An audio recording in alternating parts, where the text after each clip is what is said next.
don't choose gum in my class. It's not gum, it's good and plenty. And we're not in your class, and I'm not your student. Mrs. Dunlop. Mr. Renzelli, this school is not a smorgasbord. It is not a little of this, a little of that. I like cheesecake, but I don't like nuts. If I'm teaching the history of the Constitution and Mr. Miller is directing the practical that runs parallel to my class, I expect our classes to dovetail properly. In addition to which, logic suggests that my class take the lead while Mr. Miller's class follows. What do you want? I want Mr. Miller to devise a lab practical that places our students at a mock constitutional convention. Oh, not this. I will teach what happened. Mr. Miller will oversee the game. Now, I have with me the plan we have used since I taught that section. It is somewhat yellowed, but I had it plasticized. Well, Mr. Miller, I'd say Mrs. Dunlop has done us both a big favor. She's practically done all the work for us. Yes, I remember this plan. So basically, I'm your teaching assistant.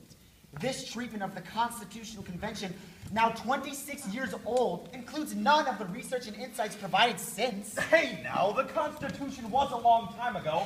I bet you most of the good stuff got in here. This is bogus. Oh! Language! Are you going to allow me to be insulted by a junior faculty member who lets the students choose the curriculum? Who calls our Constitution a loose affair cobbled together by a bunch of men in silk stockings and powdered wigs? Wait, how do you know that? Mr. Renzelli, it is time for a decision. I demand, Mr. Miller, either provide us with a plan at once, or he conducts the game I have selected. Well, Mr. Miller, do you have such a said plan? Think, Brain, think. And I have it. Mr. Renzelli, Mrs. Dunlop, I have devised a game. You what? We want a game that is based upon the democratic principles we live with as they've been handed down to us. But we also want the subject to connect to current events.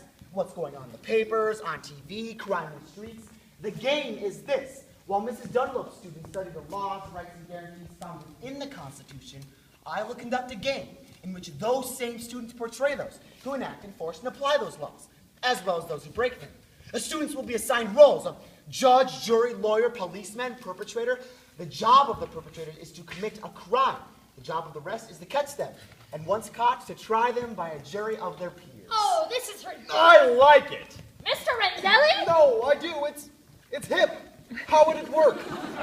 Well, I'll conduct a crime, I'll assign the roles, I'll provide the rules, then turn them loose. What kind of crime? Murder, robbery? Drugs. Whoa! You're condoning drug use? Good and plenty candies, little pink and white pills. Could stand for speed, uppers, downers. Oh, how about lewds? Could lewds work? Sure. Or, poppers. Poppers would be good. Lewds, poppers, smack, whatever. The point is that in the game, good and plenties are a drug of choice. And how would these good and plenties be traded? Monopoly money. Police will carry up toy badges, toy handcuffs. This is neat. I thought you'd like it. I do. Mr. Renzelli! What? Do you realize what Mr. Miller is doing? What? Mr. Miller is getting you to approve a game that will wreak havoc on the whole school. What will the superintendent say, or the board, family? Well, I had thought about that. No, of course not. If just one thing were to go wrong in Mr. Miller's game, the full force of the school board would come crashing down on us. Well, Mr. Miller, don't you have anything to say in argument? Nope. Nothing? I said nothing. Naturally, he says nothing. Nothing, because I fit that, as Mrs. Dunlop was fond of saying, character will out. He knows what a risky scheme his game is. I was putting everything on a hunch. He knows it was a bad idea from the start. A prediction based on character and past performance. Mr. Renzelli, the decision is yours, but Everything was right. all I can say, Here it comes. all I can say is, Go, baby! it is nothing George Gescheiter would have done. And the gauntlet has been thrown. The name George Gescheiter provokes a reaction in Ed Greenfield, like saying Kennedy to Johnson, Roosevelt to Truman, Sean Connery to Roger Moore. The sterling godlike predecessor against whom his successor is always compared, and never favorably. It is nothing George Gescheiter would have done. Slowly he turned. Mr. Miller, Mr. Renzelli? you have my permission to proceed with the game. What? Good and plenty. A game that will underline the way in which Wintersville students wrestle with both society's laws and society's in a tightly structured, minutely observed, and highly regulated experiment that will bring the genius of democracy into the arena of modern America. Our students will someday lead. No, Mrs. Dunlop, this is not something George Gescheiter would have done. And that's exactly why we're doing it. Character will out. One provision, Mr. Miller. You said you wanted your students to choose the game. They'll have a vote. How to write the Constitution or good and plenty. Now awaits you both, I hope, a good night's sleep.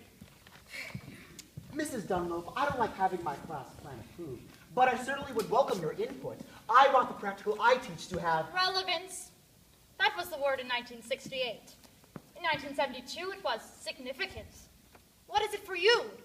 We don't need to teach our students relevant significance about their lives and their world. They'll get enough of that from their lives and their world. We need to teach them the ideals our forefathers espoused. They'll find out soon enough how hard it is to live up to them. I didn't think you were such an advocate for protecting the innocence of young minds. Corruption waits outside the door. We don't need to open it for them.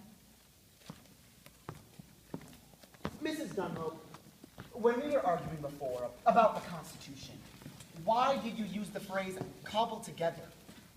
You said a teacher who calls our Constitution a loose affair cobbled together by guys in silk stockings and wigs. Did I? Which was kind of amazing, because those are almost exactly the same words I used in class today. Well, I won't say great minds think alike.